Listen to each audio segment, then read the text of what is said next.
प्रणाम, नमस्ते। सदगुरु ओशो एक बड़ी ही प्यारी राजस्थान की लोक कथा सुनाते हैं।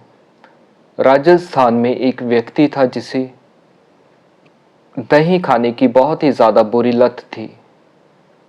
दही खाने की वजह से वो बीमार रहता, दुखी रहता, उसे सर्दी जुकाम भी रहता, लेकिन फिर भी वो दही खाना नहीं छोड़ता था। घर के लोग भी उसे बहुत समझाते, लेकिन वो किसी की बात ना मानता। डॉक्टरों ने भी उसे बहुत समझाया, लेकिन फिर भी वो नहीं माना।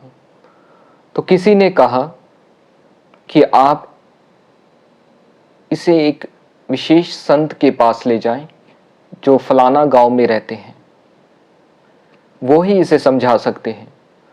तो घर के लोग उस व्यक्ति को उस संत महाराज के पास ले गए और सारी व्यथा संत महाराज को बताई।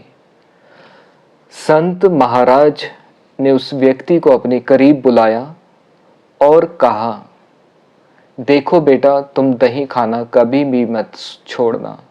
दही खाने के तो लाभ ही लाभ हैं।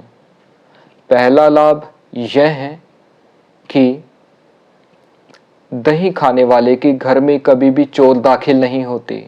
दूसरा लाभ यह है कि दही खाने वाले को कभी कुत्ता नहीं काटता। तीसरा लाभ यह है कि दही खाने वाले की मृत्यु कभी भी पानी में डूबकर नहीं होती। और चौथा लाभ यह है कि दही खाने वाला कभी भी बूढ़ा नहीं होता।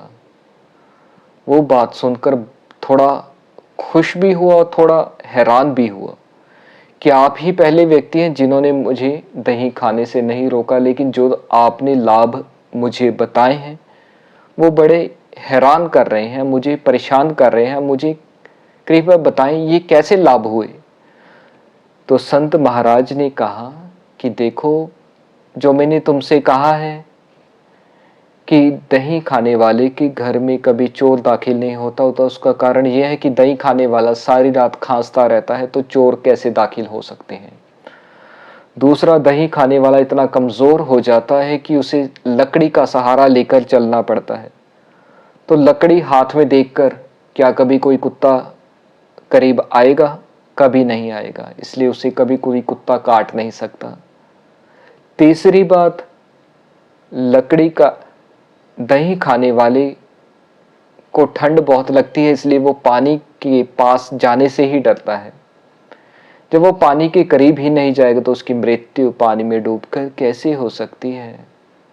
और चौथी बात, दही खाने वाली की मृत्यु जवानी में ही हो जाती है, वो बूढ़ा होता ही नहीं, तो उसकी मृत्यु बुढ़ापे में होगी कैसे।